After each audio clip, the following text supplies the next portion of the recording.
Ajmer doctor शमा की जुबानी रूहानी कान्हा की कहानी। कहते हैं प्रेम की कोई जात नहीं होती, वो तो निश्चल प्रेम और निर्मल होता है, सिर्फ भावनाओं से ही वशीभूत होता है। ऐसी ही एक कहानी है कान्हा, जिसे लिखा है हिंदी साहित्य की प्रोफेसर डॉक्टर शमा खान ने।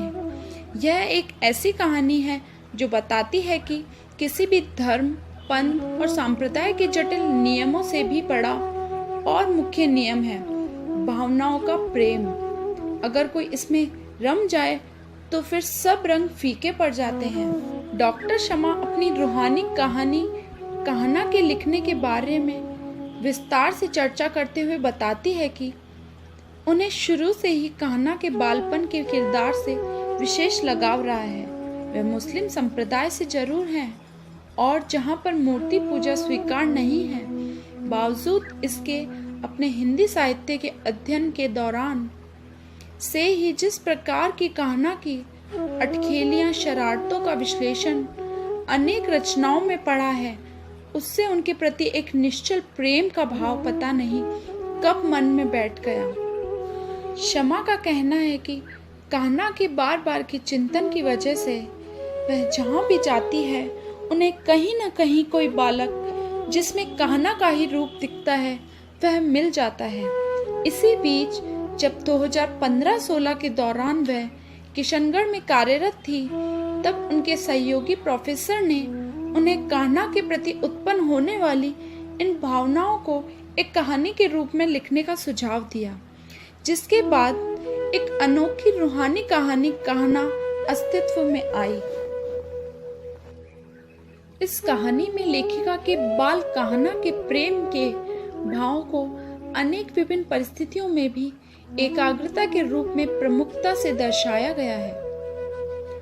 डॉक्टर शमा बताती है कि बंसी बजैया कान्हा से उनका लगाव इतना ज्यादा है कि वह अक्सर उनके सपनों में ही आते हैं। कचरा बीनने वाले बच्चों में भी प्रेम और करुणा के रूपक कान्हा की ही छवि दिखती है। उनके नन्हे हाथ कान्हा के ही हाथ जैसे महसूस होते हैं। डॉक्टर शमा जब अपनी सहेली के साथ हनुमान मंदिर में जाती है, तो उस मूर्ति में भी उन्हें बाल कान्हा की ही छवि दिखाई देती है। इसी प्रकार छठी के दौरान जब लेखिका ख्वाजा गरीब नवाज की दरगाह पर जाती है, तब भी मन में भाव कान्हा के ही चल रहे होते हैं। तभी पता नहीं कहाँ से एक बालक उनके पास आता है, तो अनायास ही स्तब्ध होकर लेखिका उसको बाल कान्हा मान लेती है। ज़कात का पैसा उनके नन्हे हाथों में रख देती है, बिना ये सोचे कि धार्मिक बंधन इसका समर्थन करेगा या नहीं। प्रोफेसर शमा खान बताती है कि कान्हा एक भाव है, वह प्रेम का प्रतीक है और वो दिल की गहराइयों से भी उत्पन्न होता है और फिर सब जगह यही बाल रूप में दृश्यमान होता है। अपने आप की परिस्थितियां भी संयोगवश उसी भाव में घुटती चली जाती है। कान्हा कहानी मेरी पसंदीदा कहानियों में है, या कहूँ कि अब तक मैंने जितनी कहानियाँ लिखी हैं उन सभी कहानियों में ये कहानियों की आत्मा है। इसके पीछे बहुत से मेरे साथी पूछते हैं कि भाई कान्हा कृष्णा के बारे में लिखने के लिए आपको कैसे विचार आया। तो शुरुआती में कुछ ऐसा कान्हा जी से कहें आकर्षण नहीं था या भक्ति नहीं थी, लेकिन कहीं धीरे धीरे एक जो कहते हैं कि जब प्रेम को महसूस करने लगे, एक व्यापक रूप को महसूस करने लगे, क्योंकि साहित्य पढ़ते पढ़ते कहीं एक ये चीज़ थी जो मन में कहीं एक जगह बना रही थी। मेरे एक सहकर्मी अश्विनी जी थे, वो कान्हा जी के बहुत भक्त थे और हमेशा वो ये कहा करते थे कि आपको देख के मुझे ऐसा लगता है कि आप कान्हा पे बहुत अच्छा लिख सकते हैं। मैं हमेशा मुस्कुरा के टाल देती थी, लेकिन कहीं ना कहीं उनकी बात गहरे में कहीं बैठी हुई थी। और एक कहानी कहीं मुझे सुनानी थी, लिखनी थी, वहाँ से भी बार बार आग्रह आ रहा था कि आप कुछ लिखें और उधर था कान्हा पे लिखें। तो यही भाव लेकर जब बैठी कि चलो आज कुछ कान्हा पे ही लिखती हूँ। तो कहते हैं कि कभी कभी ऐसा होता है कि आप कहानी नहीं लिखते हैं, खुद ब खुद कहानी हरफों में, अक्षरों में उतरती जाती है। तो इस कहानी के साथ भी एक अलौकिक अनुभव हुआ।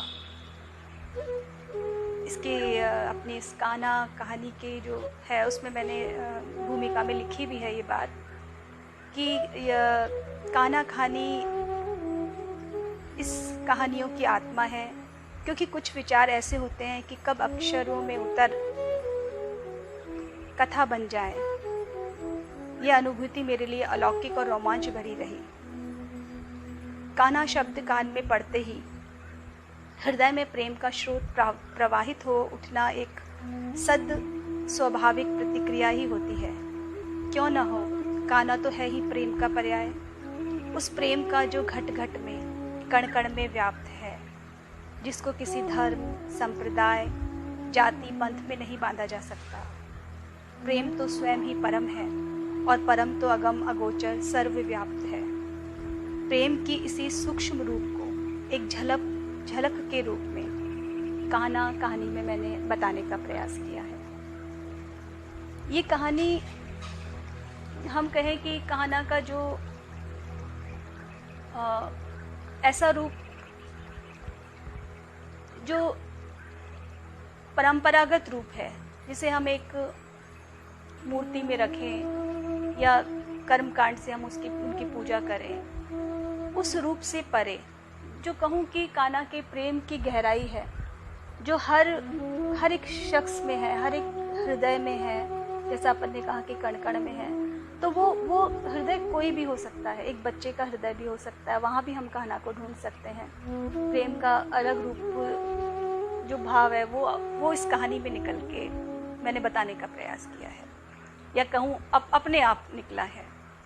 तो इस कहानी की जो नायिका है वो मुस्लिम परिवेश से है और उसको रात को कहीं ये ख्वाब आता है कि रात को उसको सपने में कान्हा दिखे हैं, और ये ख्वाब बार बार आता है। तो उसके मन में बेचैनी होती है कि मुझे हर बार क्यों आ रहा है।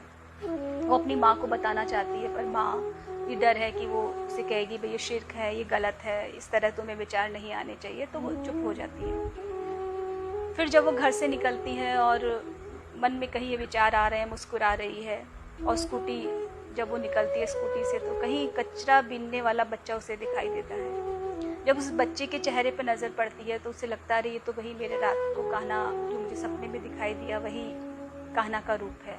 उसकी स्कूटी वहीं थम जाती है और वो उसे देखने लगती है। बच्चा भी उसको देख के सकुचा जाता है। वो उसे अपने पास बुलाकर और अपना बैग में रखा हुआ टिफ़िन उसे देती है। बच्चे के चेहरे पे एक मुस्कान आती है। वो मुस्कान उसे इतना तृप्त करती है कि जैसे कान्हा के दर्शन ही हो गए हैं। फिर कॉलेज में पहुंचकर वो अपनी जो सबसे उसकी सखी है उसे बात बताती है कैसे आ रहे हैं कान्हा। सहेलियों में नोक झोंक होती है। वही रूप जो हम कान्हा कहाँ भाई प्रेम का रूप है, तुझे प्रेम होने वाला है, जो जन सामान्य में हम देखते हैं वो रूप आया। उसके बाद में एक बहुत ही अच्छी दो सखियाँ जो अलग अलग धर्म से हैं, उन दोनों में किस तरह से जो प्रेम का एक दोस्ती का भाव है जिसमें कहीं ये धर्म आड़े नहीं आ रहा है, उसको एक पंक्ति में पिरोते हुए कुछ आपके सामने रखना चाहूँगी।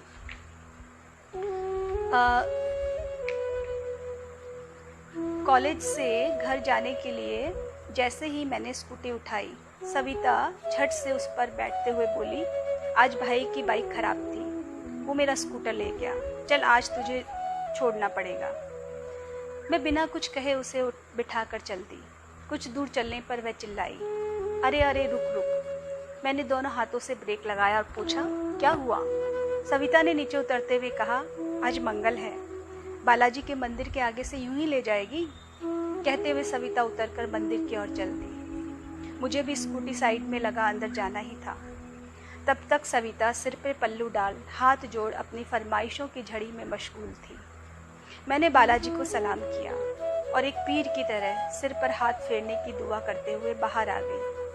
मेरे लिए मंदिर में जाना कोई पूजा नहीं, मैं मूर्ति पूजा में विश्वास नहीं करती, पर मेरी सहेली की दोस्ती में कोई कसक ना रहे इसलिए जाना जरूरी था। घर पहुंच घंटी बजाने से पहले मैंने अपने सिर पर लगे तिलक को पोंछा। माँ की खुशी भी मेरे लिए ज़रूरी थी। तो ये एक जो भाव थे दोस्तों में, ये आगे बढ़े और किस तरह से एक इस्लाम में ये है कि एक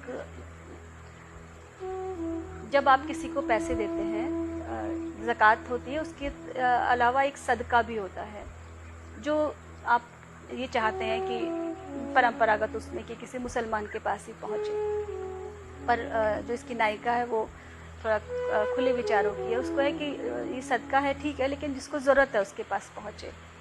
और जब उसकी माँ उसे पैसे देती है कि ये तुम आज जाते समय कॉलेज में किसी को दे देना, और फिर उसे कहना मिलता है, वो बच्चा मिलता है और वो पैसे उस बच्चे को देती है, उससे बात करती है, पूछती है तुम स्कूल जाते हो, जब वो जवाब देता है कभी कभी तो तुम रोज़ जाया करो, और इस तरह वो पैसे उसे देती है कि तुम उसे अपनी माँ को दे देना। तो उन दोनों के बीच में वो एक जो लगाव है वो धीरे धीरे पनप रहा था और उसकी मुस्कान उसे कान्हा के दर्शन करा रही थी।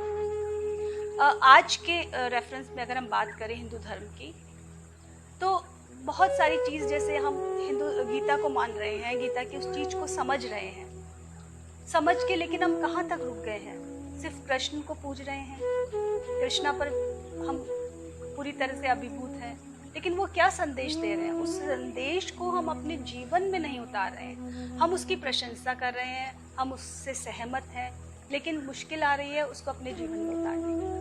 तो अगर हम वाकई हिंदू धर्म से जुड़ाव रखते हैं, हम इस बात पे गर्व करते हैं कि हम हिंदू हैं, हम हिंदुस्तानी हैं, तो हमें उस हिंदू धर्म की जो मैसेज है उसको हमें अपने ज़िंदगी में उतारना होगा, उसके हिसाब से जीना होगा।